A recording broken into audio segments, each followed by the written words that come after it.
It's true. There are no coincidences. Actually, I'm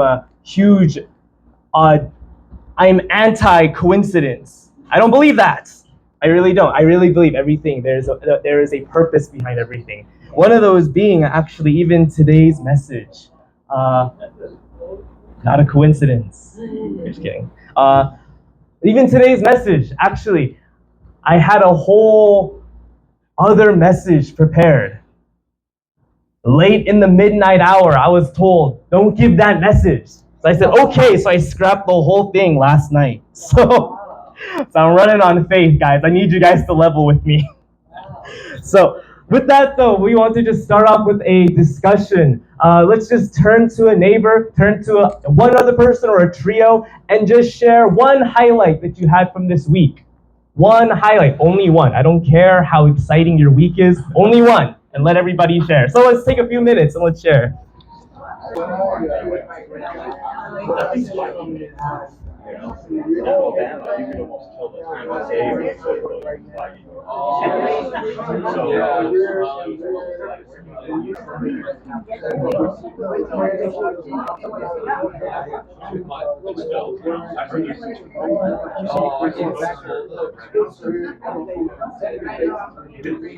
Partners, you have it already. Let the other person share.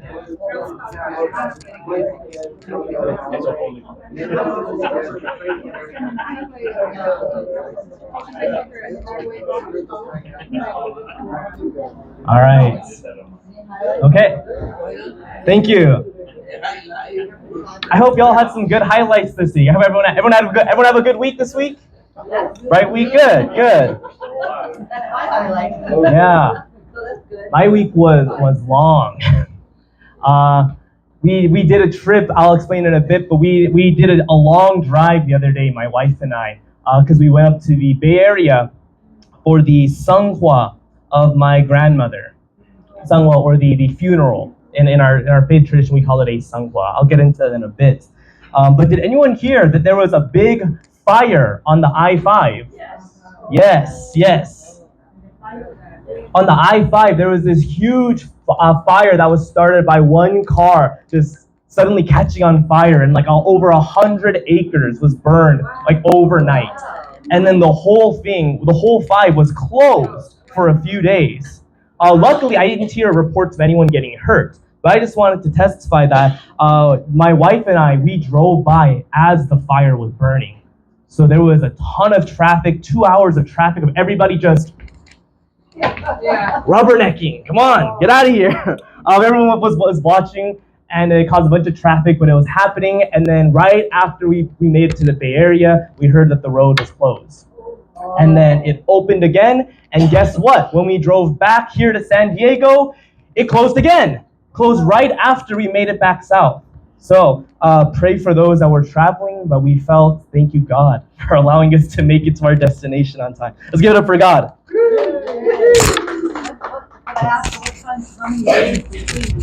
It was about 4 days, 4 or 5 days. I last heard a report 2 days ago that it was still on fire. So pray that it gets better. Right past the grapevine, if you know what that is. But yes, the reason for our travel last week, we went last Wednesday, was because it was my grandmother's Senghua ceremony. And if you don't know what a Senghua is, in our unificationist tradition, it is known as our celebration of the physical life one has lived, and also the celebration of their transition into the eternal world. So unlike the typical funeral or typical ceremony, the big emphasis is it is a celebration. Actually, our founder of our movement, our co-founder, his name is Reverend Sun Myung Moon, our true father. He said that actually a Senghua is meant to be more joyful than even your blessing. That's how much of a joyous event it's supposed to be. So we just had that for my grandmother. And it was a great ceremony. For those that were asking, thank you so much for those that offered prayer, those that sent letters. I have no idea how word got out. Even I didn't announce about it. People started sending me messages like, how'd you know? How'd you find out? But she was 94 years old. 94 years old when she passed on July 30th. She passed peacefully in her sleep. So thank God for that. And on the 7th, we just had our ceremony. And so what I felt last night in my prayer was actually, I had a different message, like I said, but actually I wanted to take this time to kind of, if it's okay, I just want to talk about my grandma. Is that okay? Yeah. I really want to just talk about my grandma. And I think, it's interesting. In addition to my grandmother's sangwa happening this past weekend, if you heard across in our greater movement, there's been quite a few sangwas this past week as well. So there's been a number of our members in Northern California, in Los Angeles, people who've passed. And so I think it was just kind of putting me in this headspace about honoring those that have moved on. Honoring those that have moved on. So I kind of want to kind of just share a little bit of my experience with my oba-chan, as we say in Japanese. Growing up, my favorite playmate was oba-chan. She was my favorite. I remember one game I loved playing growing up was cards. And one time I was watching TV and I saw them playing poker. And I really wanted to play poker, so I grabbed my grandma, Oba-chan, let's play poker together. 2 problems. There's a huge language barrier. I don't speak much Japanese and she speaks next to no English. So there's a whole bunch of Jinglish and a whole bunch of sign language to communicate with each other. So that was one challenge. Problem number 2, I don't know the rules to poker. I was 5 years old. So I have no idea. So I have a distinct memory where we got the table and then I was just throwing cards onto the table until I got like a face card, like a jack, king, or queen, and I would be like, I won! And I would start over again, and I would just keep doing it over and over again. My grandma wanted to start doing puzzles after that. I'm tired of this. Kidding. No, but I loved playing with my oba-chan. I enjoyed playing with her a lot. And she came at a time when she really took care of my family, actually. I grew up with both of my parents working growing up, and there was 4 rowdy boys. I was the youngest of 4 boys. And my oba-chan flew all the way from Japan. She did back and forth to Boston to take care of her kids, but ultimately she ended up staying with us since 2004. And since then, she has basically been our primary caretaker. I have many memories of me just of asking my grandma what we were gonna eat. Grandma, I need to do laundry. Grandma, can you iron this? Grandma, can you take me here? And I was just asking my grandma to do all these things. I remember one day my mom, when she didn't have to work as much, she would cook for us, right, occasionally. And I would ask my mom, Mom, who's cooking dinner tonight? And she'd be like, oh, I'm cooking. Can oba-chan cook this time? I was such a brat. My point being, my grandma was always there for us. My grandma was awesome. She dropped everything in her life so she can take care of her grandkids.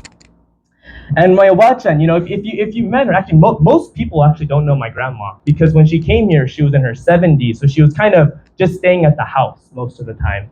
But if you know her, she was an incredibly calming presence. She's very unassuming. She's very unassuming. Always just quiet, patient. She never complained when she had to babysit us. She was always willing. And so I think when you think of all my brothers, and I kind of think about what kept us going from 2004 to since we got off to college, it was oba-chan. She really helped us out. And I think we all find a great source of comfort in her. I remember when I got married and blessed to my wife.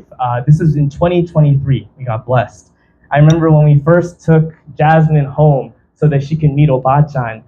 I remember just seeing how happy my grandma was seeing Jasmine. Huge smile, huge laughs. And then she pulled me aside and she was like, so when are you having kids? I was like, man, oba-chan, cool. We just got married. But she was so happy to see that, seeing her family grow. And I remember that same evening, we were getting dinner together as a family. It was me, my wife, my parents, oba-chan, and then my brother's family. So there was 8 of us total. 8 of us, 1 baby. And it was loud. If you know my brother, Pastor Koki, can you believe it? We're both pastors. When we get together, we kind of lose all sense of decency, and we just kind of make rambunctious noise and inside jokes. So we were just making tons of dumb jokes together. The rest of my family was talking. My nephew, 1 year old, probably crying, laughing, doing something. And then my mom looked at Obachan, and then she just goes, "It's so noisy, right?" In Japanese, it's urusayo ne. It's so noisy, right? But my grandma, and I remember this really clearly, she just cracked a smile and said, "No, this is good. I'm happy the house is loud again."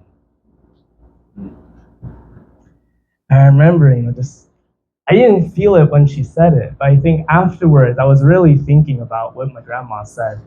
And I really felt, of course, I don't think she missed the loudness, but she missed just the family being together. She missed just the fact that it was loud, that it was active again. And I really just felt like, that's what's important. When we can just get together as a family. What could be more important, right?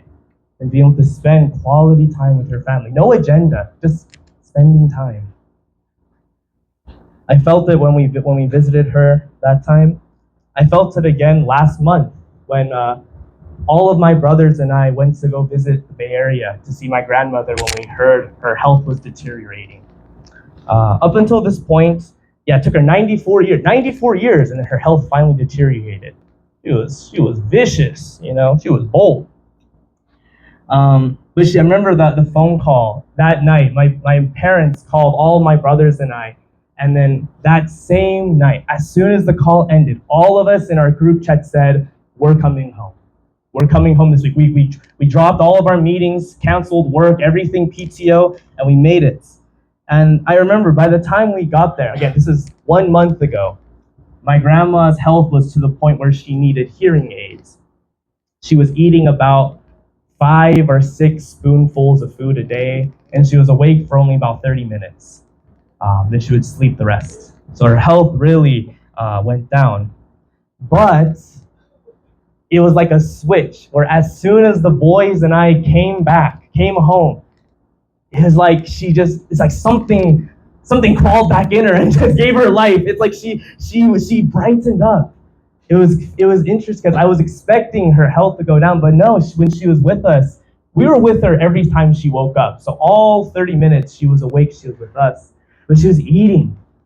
She was eating. Her favorite food is crab. She was devouring this crab, believe me. She was eating, she was smiling. She was even making jokes at us, making fun of my appearance because I had a stain on my shirt. God.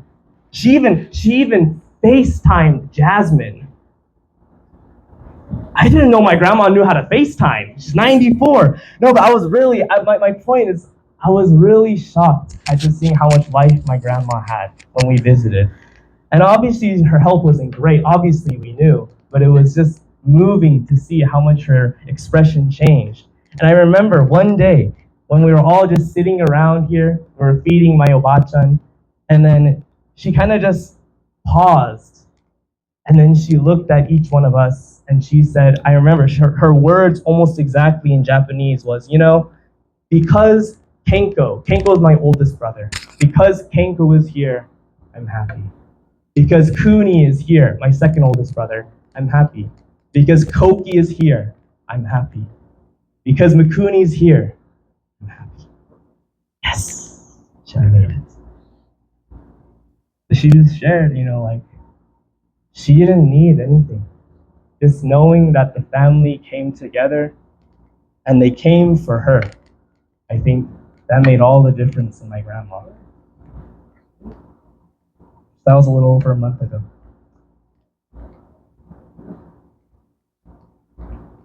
So, since then, of course, I think we heard the news, grandma's health, it wasn't doing so good, and then of course she passed.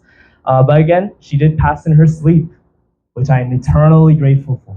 And I heard that on the last day she was on earth, she just requested her favorite tea, her ginger tea, which I heard she hasn't done this entire time she was sick. She requested it, and she said her last day she can have something she really enjoyed. And that made me really happy. That was really nice. And And yeah, we had our Sangwa ceremony and this whole beautiful ascension, and we heard testimonies and all the fun things exploring her life. But it was interesting. The day before we left to the Bay Area, Jasmine and I met up with a friend. And actually, we were just casually talking, and what we ended up talking about was our families. And so we were talking about my family, he was talking about his, and then we started sharing about how we really believe, well, actually, it's interesting. My friend doesn't believe in God per se, but he does believe in a spirit world. So we were talking about how our belief in the spirit world, and he was sharing how, yeah, I believe that everything I have is because of my grandparents and my grandparents before them.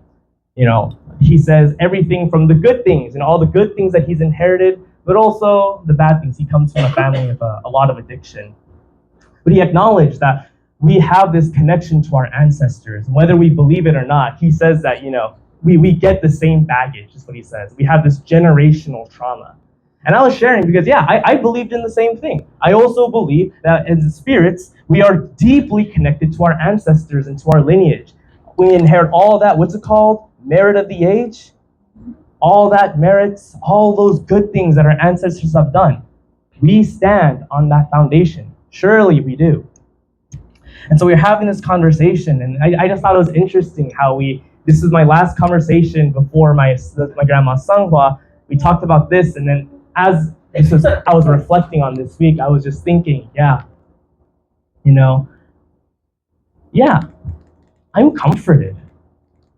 I am comforted with the belief that my grandma isn't gone.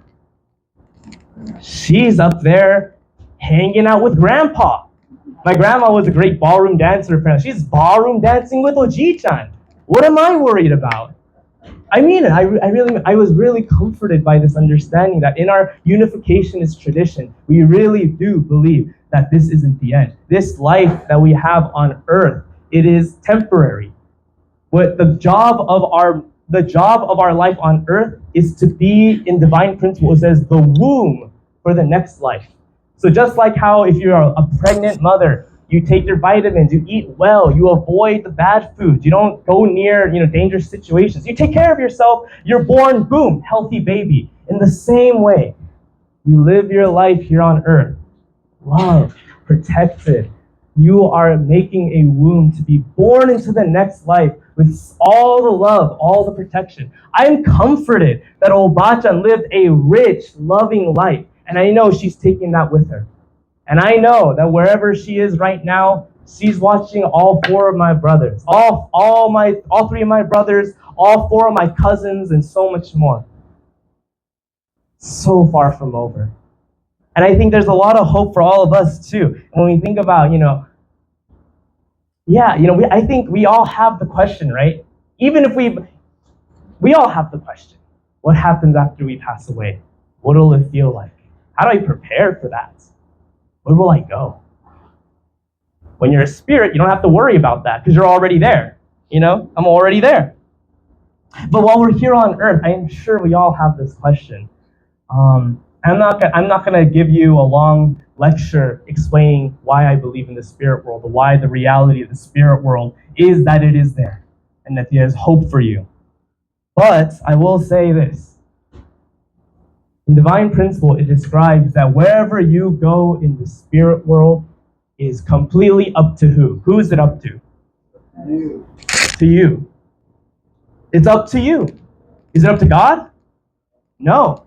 Maybe God set up the rules, sure, but does God or St. Peter have a line saying, swipe left, swipe right? Nope, I remember December 3rd, get out of here. Of course not. We decide where we go in the spirit world, and that is completely contingent on the quality of love you experience on earth. Completely contingent. What more do you need? What more do you take with you than love? So the more love you have here on earth, the more you take with you in the spirit world, the more you can give love in the spirit world, the more you can receive love in the spirit world. It's all love. It's all preparation. So when I think about all these stories by Obachan, I'll be honest, my first thought when I talked to Jasmine about this was, I so regret not talking to my grandma more. Totally I do. The first time I knew of her life story was through the biography of the Sun Club. I didn't have a chance to hear it out before then.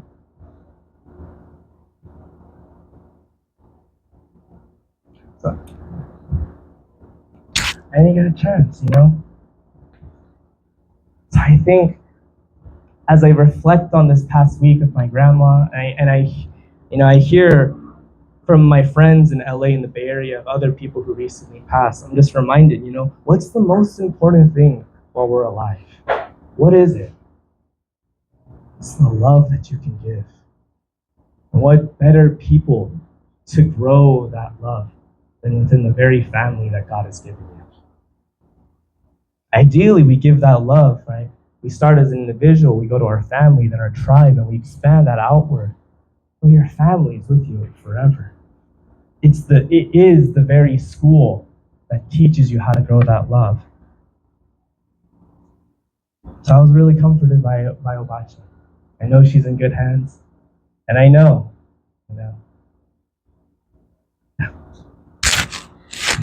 So our life on earth is invaluable, and I think we can all appreciate the lives of those that have ascended. And I really wanted to honor and respect our true parents for this understanding. They're the ones who have revealed this to me about how we move into the spirit world, but also they've been really big on something that, I hope I don't step on any toes. Liberation of our ancestors too. Liberation of our ancestors. They have this ministry. I found words from our true parents as early as 1975, in which they have taught our true parents, again, Reverend Sangman Moon, Dr. Hak Jahan Moon. They're the beautiful couple on this portrait. They are not my grandparents. They're my true parents, though. But they said that we must liberate all of these ancestors. Because while I think so many of us, my grandma included, ascended with so much love in her life, there's so many people in this world who have not. There's many people who did not have the blessing of a good family life or I'm not going to go into this rabbit hole, but I'm sure we can think of many situations which we may have ascended, maybe not on the best terms. True parents have emphasized that we need to liberate even them. In Divine Principle, it says that the value of the physical self is that this is the only place that can grow the spirit. It's the only place. And this isn't just your spirit, this is all your ancestors too. Whenever you have victory in your physical life, they get it too. So when I think about what I can do to liberate and honor my grandparents, and I think about what I can do to liberate my ancestors, right? If they're truly still out there, if they are in the spirit world, if we know they're still alive, they're still out there, then wouldn't we want to do our best to liberate them? We want to do our best to bring them joy. We want to do our best to make it so that we can transfer as much love to them as possible. We can do that. I think our true parents have opened the way so that we can give them that type of liberation. And so actually, that's why I'm really excited about this event that we're having here at the end of August, from the 21st to the 23rd. I totally forgot to hit my slides.